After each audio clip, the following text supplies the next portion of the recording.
얼마 전 한국에서 열린 아덱스 2021에서 공개된 한국의 무기가 전 세계 사람들을 충격에 빠뜨렸습니다. 그 중에 가장 눈에 들어온 것은 바로 한국 공군 전투기들이었는데요. 그동안 한국은 군사보안 문제로 전투기 실물을 공개하기를 거부해왔지만 올해에는 이례적으로 한국의 F-35A 등 첨단 무기 실물들이 많이 공개됐습니다. 특히 사람들의 눈을 사로잡은 것은 바로 F-35와 F-15K 그리고 FA-50 등의 공군기들이 도심 상공을 저공 편대 비행하며 하늘을 수놓은 것이었습니다. 중국은 꽤나 충격을 받았는지 이를 대대적으로 방송하며 경계에 눈초리를 보냈는데요. 그러면서 중국 매체는 한국 공군이 일본 자위대의 공군력을 넘어섰다고 말해 중국인뿐만 아니라 일본까지도 패닉 상태로 만들었습니다. 중국 매체는 몇 가지 이유를 들며 한국 공군이 왜 일본 자위대의 공군력을 뛰어넘었는지 설명했는데 그 설명이 꽤나 논리적이어서 눈길을 끌었습니다. 그 이유를 자세히 알아보겠습니다. 역대 최대 규모로 열렸다고 해도 과언이 아닌 서울 아덱스 항공우주방산물 전시회는 코로나19 시국임에도 불구하고 성공적으로 마쳤습니다. 28개국의 440개 방산기업이 참가한 이번 아덱스 전시회는 230억 달러의 수주 상담을 달성하며 역대 최대 성과를 냈는데요. 여러 볼거리와 체험의 장을 제공한 아덱스 전시회에서 단연 인기가 가장 높았던 것은 바로 한국 주력 공군기들의 서울 도심 저공 편대 비행이었습니다. 2737 피스아이 공중조 기경보통제기와 아프간에서 활약한 KC-330 시그너스 공중급 유기를 앞세워 F-35A, F-15K, KF-16, FA-50 등이 뒤를 따르며 우리 군 주력 전투기들의 늠름한 모습이 담겼습니다. 특히 이번 시범 시행이 더욱 의미가 있었던 것은 말로 만들던 F-35가 약 3년 7개월 만에 처음으로 공식 석상에서 시민들 앞에 된 것인데요. 그동안은 초점 단무기이기에 한국 공군이 공개를 자제해왔지만 이번에 그 실체가 공개된 것입니다.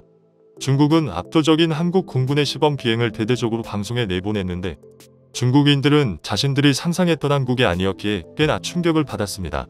영상에서는 일반 시민이 활용한 듯한 영상을 인용하였는데 한눈에 봐도 머리에 닿을 듯한 높이로저 공비행을 전보이며 고층 건물들 위를 아슬아슬하게 넘어가는 고도의 비행 기술을 선보였습니다. 이에 중국 방송은 한국이 미국에서 수입한 5세대 전투기 이외에도 한국은 여전히 적극적으로 국산 스텔스 전투기 KF-21의 개발을 추진하였다고 말하며 항공 강국으로 거듭나고 있다고 덧붙였습니다. 그러면서 중국은 한국의 공군력이 이미 일본 자위대의 공군력을 앞섰다고 말했습니다. 한중국의 군사 매체는 한국과 일본의 주력 전투기를 비교했을 때 누가 더 우위 있나? 결과는 예상 바뀔 수 있다라는 제목의 글을 게재했는데요. 매체는 한국과 일본이 미국의 동맹으로 있기 때문에 서로 간의 전쟁은 하지 않지만 미국만 빼고 볼 때 한일 관계에서 둘의 사이가 좋지 않아 아슬아슬한 줄타기를 하는 중이라고 말했으며 언제 어디서 교전이 일어나도 이상할 것이 없다고 지적하고 있습니다. 만약 교전이 벌어진다면 한국과 일본이 미국으로부터 들여온 전투기로 싸우게 될 텐데 그 규모와 힘에서 서로 차이를 보이고 있다고 말하고 있는데요. 무기의 규모로 본다면 한국 공군이 40대의 F-35를 보유하고 있고 일본 항공자위대가 147대의 F-35를 보유할 예정이어서 일본이 계획대로 F-35를 이상 없이 구매한다면 일본이 규모에서 앞서는 것이 사실입니다. 현존 최강이라고 불리는 5세대 전투기를 일본이 더 많이 보유하고 있음에도 불구하고 매체는 아이러니하게도 한국의 몇 가지 이유를 들며 한국 공군의 손을 들어줬습니다. 제일 먼저 F-35의 효율성 문제가 거론됐는데요. 중국 매체는 미 하원 아담 스미스 군사위원장이 자적한 F-35의 문제점을 인용해 이유를 설명했습니다. 첫 번째로 F-35는 1990년대 F-16, F-A-18, A-10과 F-117을 대체하기 위한 다목적 전투기로 개발하였으나 스텔스 효과 이외에는 기존 전투기와 별 차이가 없다고 말했는데 오히려 중무장이 가능한 F-15 가작전 효율성이 더 우수하다는 평가가 있다고 설명했는데요. 한마디로 현재에는 스텔스 전투기가 필수적이긴 하지만 많은 대수가 필요한 것은 아니라고 전했습니다. 그러면서 양국의 F-15 기종을 비교했는데 일본의 F-15J와 F-15DJ는 모두 미국의 F-15C와 F-15D를 기반으로 개발됐다고 말하고 있습니다. 반면 한국의 F-15K는 F-15E를 기반으로 개량됐는데 이는 F-15J가 F-15C를 기반으로 개량된 것을 생각하며 F-15K가 F-15J보다 한 단계 더 진보한 기종이라고 중국 매체는 설명하고 있습니다. 이는 최근 미 공군의 전술 교리를 보면 쉽게 파악할 수 있는데요. 미 공군의 새로운 전술 교리에 따르면 같은 기종끼리 편대를 이뤄 작전을 펼치는 것이 아니라 F-35와 F-15X가 편대를 이루는 것으로 바뀌었습니다. 우선 F-35가 먼저 앞장서서 뛰어난 스텔스 성능으로 적진 깊숙이 들어가 적 표적을 아군에게 보내면 미사일 캐리어라고도 불리는 F-15X가 멀리서 엄청난 화력으로 적을 초토화시키는 전술입니다. 한마디로 F-35 스텔스 전투기는 보조적 역할이고 실제적으로는 F-15를 이용한 화력전이라는 것인데요.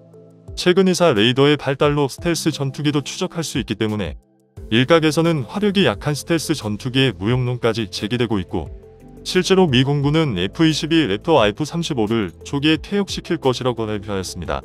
이에 중국 매체는 F-15K가 F-15J보다 훨씬 성능이 뛰어나기 때문에 최근 공군기 운용 동향을 볼 때 한국이 좀 더 외신 트렌드에 가깝다고 판단하고 있습니다. 중국 매체는 한국과 일본이 미국에서 도입한 F-35 스텔스 전투기 성능에 대해서도 같은 기종 같지만 다르다고 지적하고 있습니다. 한국의 F-35는 전량 미국에서 생산된 제품으로 미국 공군이 쓰고 있는 것과 거의 동일한 기체입니다. 반면 일본의 F-35는 초기 4대를 제외한 기체 대부분이 미쓰비시 중공업에서 면허 생산한 것들인데요. 이들은 5세대 전투기를 일본 내에서 생산한다며 대단한 자부심을 드러냈지만 도입 비용이 더 증가했고 미국보다 전투기 생산 기술이 떨어져 불량률이 높습니다. 때문에 일본 항공자위대는 훈련 도중 F-35 전투기 1대가 미사와시 동쪽 약 135km 태평양 해상을 비행하다 추락하는 사고가 일어났는데 공군용 F-35A 기종의 추락 사고는 전 세계에서 일본이 처음이었습니다. 실종된 F-35A는 미쓰비시 중공업 생산분 중 1대로 이 때문에 미 태평양 사령부는 추락한 기체가 중국이나 러시아로 넘어갈 것을 우려하며 기체를 회수하기 위해 고생했다고 중국 매체는 밝혔는데요. 가장 큰 차이를 보이는 것은 한국과 일본이 각각 개발한 자국산 전투기에서 차이를 보인다고 전했습니다. 일본이 개발한 F-2 전투기는 사실 F-16의 일본판이라고 중국 매체는 보고 있습니다. 개발 초기에는 일본이 F-2를 개발했을 때 F-16급의 전투기를 개발할 수 있게 됐다며 대대적으로 홍보했지만 사실 일본의 국산 전투기 개발은 F-2에서 멈췄는데요. 개발 초기에 너무 잘 만들었다고 생각했는지 일본은 F-2의 개량을 멈추고 그저 5세대 전투기 확보에 열을 올리게 됐습니다. 그 때문에 F-2 전투기는 F-16CD 기반으로 생산된 한국의 KF-16보다도 떨어지는 성능을 보여줍니다. 반면 개발이 완료된 한국의 국산 전투기 FA-50은 성능 개량을 못해서 안달입니다. FA-50의 개발에서 록히드 마틴이 기술 이전으로 도움을 줘 비공식적으로 FA-50은 F-16보다 더 성능을 좋게 할 수 없다는 독소 조항이 있다고 전해지는데요. 때문에 쓸만한 전투기로 3세계 국가들에겐 인기가 좋았지만 선진국들이 도입하기에는 부족한 성능이었습니다. 그런데 최근 록히드 마틴이 F-16을 F-16V로 개량하면서 미들급 전투기 중 최강의 성능을 가지게 되는데 이로써 FA-50도 대폭 성능 개량이 가능해졌습니다. 현재 한국은 FA-50을 블록 20으로 성능 개량을 준비하고 있으며 탑재 가능한 무장도 상상을 뛰어넘는데요. 영국 군사 전문 매체 제인스에 의하면 FA-50은 300갤런 연료 탱크 확장과 시계 외공격 능력이 향상될 것으로 예측되는데 거론된 무장으로는 AIM-120 암람은 물론 타우러스 캡350K2 공대지 순항미사일 천룡축 소형 미사일이 거론되고 있습니다. 여기에 공중급유 능력까지 확보돼 단점이었던 짧은 채공 시간을 보완했습니다. 때문에 만약 한국의 FA-50과 일본의 F-2 전투기가 싸우게 된다면 FA-50이 승리할 것이라는 의견이 많은데요. 또한 FA-50은 실전을 통해 검증됐으며 앞으로 1000대 수출 기록을 눈앞에 두고 있습니다. 반면 일본의 F-2는 수출은커녕 일본에서도 애물단지로 전락했습니다. 최근 일본 항공자위대는 이륙하자마자 F-2 전투기가 비상 착륙하는 일이 발생했는데요. 타국 항공기에 맞서 긴급 발진에 나섰던 일본 항공자위대 F-2 전투기에서 이륙 5분 만에 조종석 덮개, 캐노피가 떨어져 나가는 사고가 발생했습니다. 이에 원인 규명에 나섰던 일본 항공자위대는 F-2 전투기의 조종석 덮개가 떨어져 나간 건 덮개가 잠기지 않았기 때문이라는 조사 결과를 발표해 충격을 줬는데요. 그러면서 캐노피가 잠기지 않을 경우 조종석의 경보등이 켜지는데도 조종사는 확인하지 못했다라고 말했는데 이는 정비 사건은 일본 조종사 잘못으로 자위대의 군기관에 문제가 있다고 말했습니다.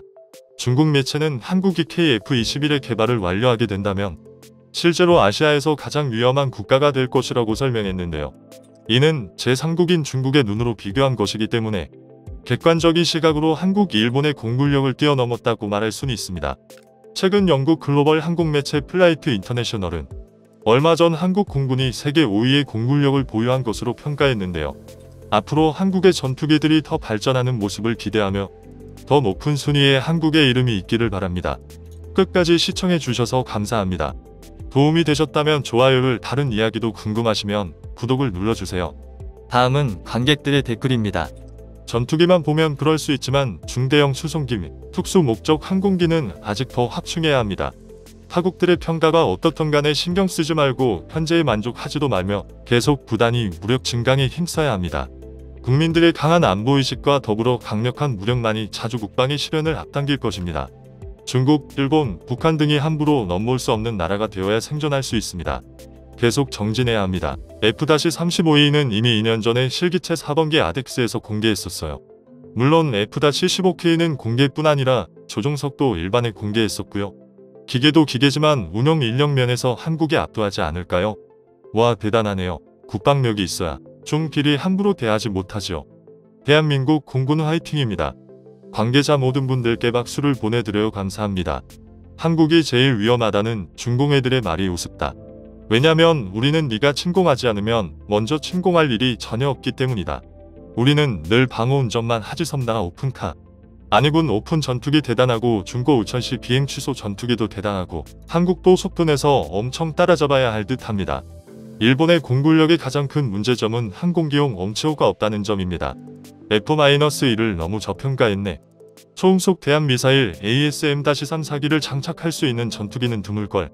일본이 더 많이 보유한 전자전기 조기경 무기, 공중급유기의 역할을 감안하지 않은 단순 비교일 뿐이다. 비교적 신형인 AIM-120이 중거리 유도탄 보유량에서 다소 우세한 것은 사실이다. 우리는 갈 길이 멀다. 좀 더 역량을 올려서 완성체가 되어야 한다. 섬나라 속성이 강자에겐 비굴하다가도 약자에겐 A4용지를 구길 수 있는 데까지 구기는 정도의 오만한 성향이다. 중공이나 일본이 개소리를 못하게 하려면 결국 핵을 보유해야 한다. 냉각기에 방산비리만 없었어도 오유 있어주시는 모든 분들께 감사드립니다. 자주국방, 자주경제, 문화강국, 우주강국, 대한민국, 중국의 의도. 한국을 칭찬하는 것처럼 해서 일본을 까고 이를 통해서 분쟁의 모닥불을 솔솔 계속해서 피워내는 중. 일본 놈들 미운 거야 우리도 인정하는데 기분 나쁘게 한국 공군을 통해 일본을 때리는 그 자태가 더 기분 나빠.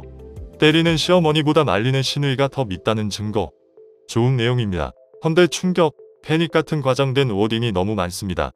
긴장, 관심, 주목 같은 객관적 단어를 써야 보다 설득력이 있지 않을까요? 아주 짱이라 대한민국 최고의 명품 브랜드가 될 수 있는 힘 너무 자만하지 말고 앞으로도 계속 발전해야 합니다. 자만이야말로 최대의 적입니다. 대한민국 만세 국민이 정치에 관심을 두지 않을 때 우리 중 취약계층이 맨 먼저 고통을 받는다. 한일전쟁에서 공군력은 사실상 큰 의미가 없다. 이겨도 불구가 되는 현대전쟁에서 전쟁이 시작되면 가장 손쉽고 강력하게 상대국을 제압하고 파괴할 수 있는 미사일 전력으로 일본과의 전쟁을 수일 내로 끝낸다는 게 팩트다. 국민이 정치에 관심을 두지 않을 때 우리 중 취약계층이 맨 먼저 고통을 받는다. 1위 미국, 2위 러시아, 3위 영국, 4위 프랑스, 5위 대한민국 순서임? 대박이네요.